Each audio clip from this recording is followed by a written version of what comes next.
বোতল নিক্ষেপ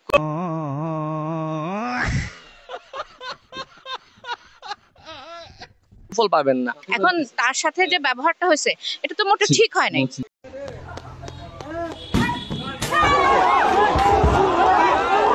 তার কিন্তু উচিত ছিল না বোতল নিক্ষেপ করা। সে কিন্তু একটা উপদেষ্টা, যদিও ভুল করে থাকে।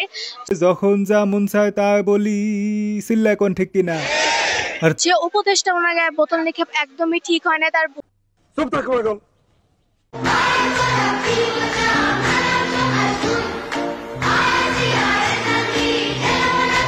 বললে তাকে সংশোধনের জন্য বলা হতে পারতো বা কিছু করা ক্ষতিকর সবকিছু বেশিরভাগ মেয়েদের নামে কেন যেত, সেদিক দিয়ে একদমই ঠিক হয়নি। কারণ সে একজন জুলাই মানে হচ্ছে জুলাই যোদ্ধা। তার সাথে এরকম হয় একদমই মানে ঠিক হয়। কথা শুনতে, তাদের দাবিগুলি শুনতে এবং সেটা সরকারের কাছে পৌঁছে দেওয়ার জন্য সে গিয়েছিল, তাদের ভালোর জন্য গিয়েছিল। এখন তার সাথে যে ব্যবহারটা হয়েছে এটা তো মোটেও ঠিক হয় নাই। সেটা যেই করুক না কেন, আসলে নারীরা যে দেশে নেতৃত্ব দিবে সেই দেশ অচিরে ধ্বংস হয়ে যাবে।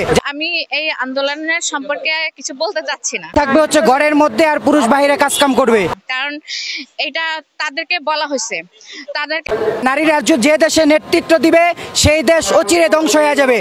না, তাদেরকে কিন্তু বলা হয়েছে যে আপনারা নারী থাকবে হচ্ছে ঘরের মধ্যে আর পুরুষ বাইরে কাজ কাম করবে। সরকারের তাদেরকে ডাকা হয়েছে, তাদের সাথে বসার চেষ্টা করা হয়েছে। ইভেন আমাদের উপদেষ্টা স্বয়ং গেছে, তাকে অপমান করা হয়েছে, তারপরও তারা শুনতেছে না। এখন আপনি এটাকে কি বলবেন? আসলে আমাদের যে উপদেষ্টা গিয়েছিলেন উনি কিন্তু আসলে সেই মন্ত্রণালয়ের না, তবু কিন্তু তাদের মানে একটা আত্মার টানে তারা গিয়েছে। বাট হচ্ছিল সেখানে উনি যেভাবে অপমানিত হয়েছে আসলে সেটা মানে কাম্য না। সে একটা মানে মাহফুজ ভাই হচ্ছে একজন আন্দোলনকারী, উনি একজন মন্ত্রণালয় না থাকা সত্ত্বেও উনি ওইখানে গিয়েছে যে ছাত্রদের দাবি দেওয়াটা পূরণ করার জন্যই তো গিয়েছিল, কিন্তু পিছন থেকে একটা যুবক এসে তাকে বোতল নিক্ষেপ করেছে, সেটা আসলে নিন্দনীয়। তো আশা করব যে এই জিনিসটার মানে কি বলে এটাকে মানে সব পর্যবেক্ষণ করে একটা সুষ্ঠু একটা ব্যবস্থা নেওয়া দরকার। আসলে আমরা শাহবাগে কেন যাব? এজ এ স্টুডেন্ট হিসেবে তাদের আন্দোলন যদি যৌক্তিক হয় অবশ্যই আমি সমর্থন করি। কিন্তু আমার ছেলে আমি বানাই নাই, আমার ভাই বেড়াদারে বানাইছে। হ্যাঁ, কিন্তু আমি মাঝে মাঝে দেখে শুনে রাহি।